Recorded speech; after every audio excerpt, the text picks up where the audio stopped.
नमस्कार, आर्यन खबर पे आपका स्वागत है। मैं हूं दीपक प्रियदर्शी। महागठबंधन की कल बैठक हुई, चौथी बैठक थी और उस बैठक के बाद यह बताया गया कि आपसी कोऑर्डिनेशन को बनाने के लिए यह बैठक की गई थी। लेकिन उस बैठक के भीतर क्या हुआ? क्या आपसी कोऑर्डिनेशन बना था या फिर बैठक में उथल पुथल मच गई? देखिए, कुछ दिनों पहले सीपीआई-एमएल के नेता दीपंकर भट्टाचार्य ने कहा था कि 40 से 45 सीटों पे उनकी पार्टी चुनाव लड़ने का मन बना रही है। यानी सार्वजनिक तौर पे उन्होंने कह दिया कि 40 से 45 सीटों पर उनकी दावेदारी है। कल ये मुद्दा महागठबंधन में भी उठा जब वो बैठक हो रही थी, क्योंकि उस महागठबंधन की बैठक में सीट शेयरिंग का मुद्दा मुकेश सहनी ने उठाया। तो उसके बाद जो लेफ्ट की जो दूसरी पार्टियां थी वो नाराज हो गई और उन्होंने कहा कि सीपीआई-एमएल ने जिस तरह से 40-45 सीटों की दावेदारी सार्वजनिक रूप से कर दी है, यह गठबंधन के नियमों के खिलाफ है। मतलब गठबंधन में आपको जो भी बात करनी है सीटों को लेकर, वो बैठक के भीतर करनी है। और सीपीआई-एमएल के दीपंकर भट्टाचार्य सार्वजनिक रूप से ये बयान दे रहे हैं कि 40 से 45 सीटों पर उनकी दावेदारी है। अब इसी को लेकर महागठबंधन में उथल पुथल घमासान सा मच गया है।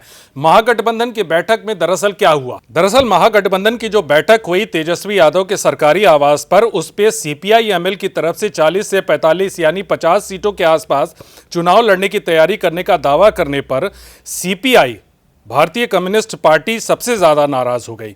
सीपीआई के राज्य सचिव रामनरेश पांडे ने इसे बेहद चिंताजनक बताते हुए कहा कि इस मुद्दे को गठबंधन में उठाना चाहिए था। उनका कहना था कि माले ने न सिर्फ कोऑर्डिनेशन कमेटी में बनी समझदारी का उल्लंघन किया है, बल्कि विवादों को भी हवा दे दिया है। अब ये गठबंधन के लिए, महागठबंधन की सेहत के लिए सही नहीं है। साथ ही साथ जो संबंधित दल हैं और दलों के गठबंधन की जो उनकी प्रतिबद्धता है उस पर भी सवाल खड़े करता है।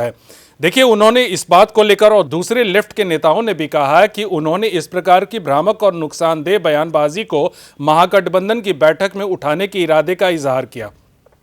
देखिए, नेताओं ने कहा कि कोऑर्डिनेशन कमेटी की पहले की बैठकों में यह सहमति बनी थी कि गठबंधन के सभी दल विधानसभा की 243 सीटों पर मिलजुल कर तैयारी करेंगे और हर सीट सभी की अपनी होगी। लेकिन इस तरह की बयानबाजी, सार्वजनिक बयानबाजी उन्होंने की।